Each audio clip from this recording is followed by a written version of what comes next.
Hier seht ihr die Halter und das Schutzblech, das ist direkt von Kedo. Das kann man eigentlich direkt montieren an die SR, wenn man nicht so wie ich eine andere Gabel eingebaut hat. Ich schraube das jetzt mal kurz zusammen, halte das dran und dann gucke ich mal, was ich weitermache. So, das Schutzblech für die SR passt natürlich auch nicht, weil ich eine andere Gabel drauf habe. Hier hinten fehlt ein Halter. Bevor ich jetzt hier ein Blech schneide und das anschweiße, mache ich einfach 2 neue Bleche. Das heißt, ich muss hier diese beiden Bleche, die links und rechts sind, die zeichne ich kurz nach mit dieser entsprechenden Lasche hier an der Seite und dann zeichne ich die jetzt an, dann sehe ich die aus, die neuen Teile, biege ich die ein bisschen und dann am Ende werden sie natürlich auch gepulvert. Die hier sind ja auch gepulvert. Und dann ist das Schutzblech schon montiert, aber alles ist mir wie immer extra, ne? Man muss alles anpassen.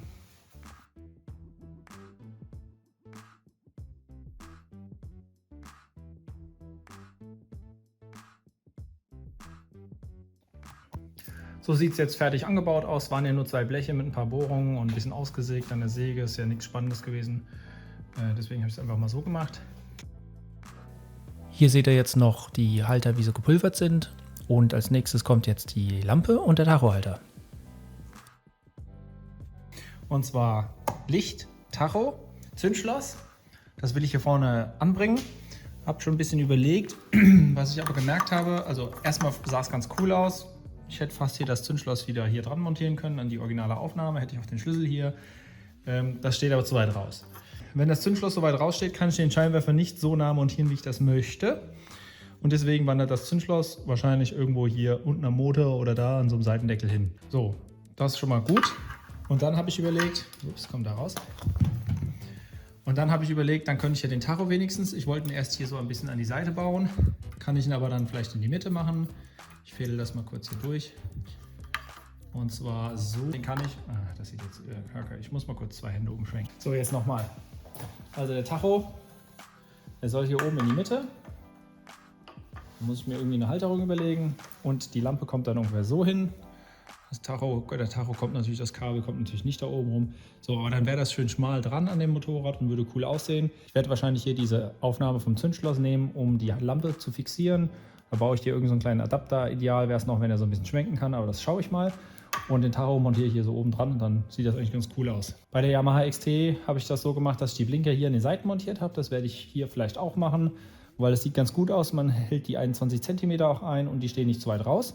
Lenkerendenblinker bin ich nicht so der Fan. Also ich mag das nicht, wenn ich die Kabel hier durch den Lenker durchfuddeln muss. Und falls man irgendwo mal an die Ecke kommt oder das Motorrad doch umfallen sollte, ist direkt so ein Lenkerendenblinker kaputt. Und ihr wisst sicher, wie teuer die Dinger sind. Die gibt es schon 50 € aufwärts, gibt auch welche für 80 €. Um bei so einem kleinen Schrapper an der Wand mal 80 € zu zerstören, da habe ich keinen Bock drauf. Deswegen nehme ich einfach hier welche, die kosten noch viel weniger. So, egal, lange Rede, kurzer Sinn. Ich baue jetzt hier Tacho und Lampe an und dann seht ihr, wie ich das mache. Ist eine Kleinigkeit, aber dann ist das auch erledigt. Film ab. Fertig.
Die Lampe und der Tacho sind jetzt montiert.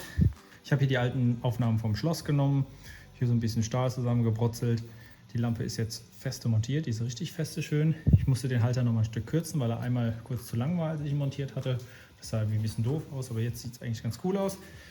Und dann habe ich von hier unten noch, das war ein bisschen knifflig, was hochgeführt, das den Tacho hält, weil hier oben keine Möglichkeit war. Hier wollte ich nicht rangehen an die Schrauben, weil dann hätte ich so ein großes Blech, was ein bisschen doof war. Und dann habe ich jetzt einfach hier so ein kleines Blech gemacht, was sich von oben dran schraubt. Und dann den Tacho. Jo, die werden ja eh noch schwarz gepulvert, die Teile. Und dann fallen die nicht so stark auf. Aber sonst, finde ich, sieht es gut aus. Sonst denke ich, kann ich so lassen. Und wenn die dann gepulvert sind, sieht es natürlich noch besser aus. Dann wäre das jetzt auch soweit erstmal abgeschlossen.